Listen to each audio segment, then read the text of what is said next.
Crispy fried shallots are one of our all-time favorite garnishes. Once they make their way into your repertoire, they will infiltrate your cooking in many, many delicious ways. Let's get started. We need the shallots sliced thin here, about 1/16 of an inch. I'm going to add the shallots to 2 cups of vegetable oil in a medium saucepan. I'm going to turn the heat to high.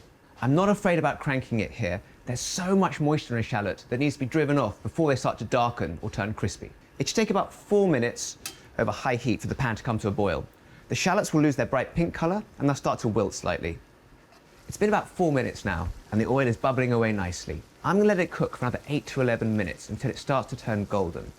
The shallots have been cooking for about 15 minutes now and they're starting to turn golden. Things can move quickly here, so I'm going to reduce the heat to medium-low. This will give us a wider window to catch them when they're just right. It should take another 2 to 4 minutes for them to start to turn deep golden. It's been about 3 minutes now and they're deep golden. It's really important to strain them when they're still golden rather than brown, otherwise they could turn bitter. Now whatever you do, don't throw that oil away. We'll come to that in a minute. I'm going to spread the shallots over a double layer of paper towels set on a rim baking sheet. I'm going to hit them with a ½ teaspoon of kosher salt. I'm going to give them a quick blot, slide them onto the sheets, and we're going to finish these in a 200-degree oven. Finishing the shallots in a low oven will drive off any excess moisture and won't risk over browning.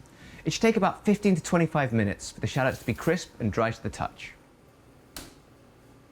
The shallots are out of the oven and have cooled completely, and they're looking perfect. Now, most cooking oil is destined for the trash, but this golden oil is infused with a rich fried shallot flavour that has a ton of uses.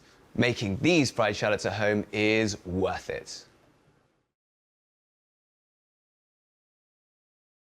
Thanks for watching America's Test Kitchen. What'd you think? Well, leave a comment and let us know which recipes you're excited to make, or you can just say hello.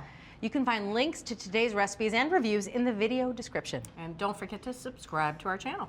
See you later. I'll see you later.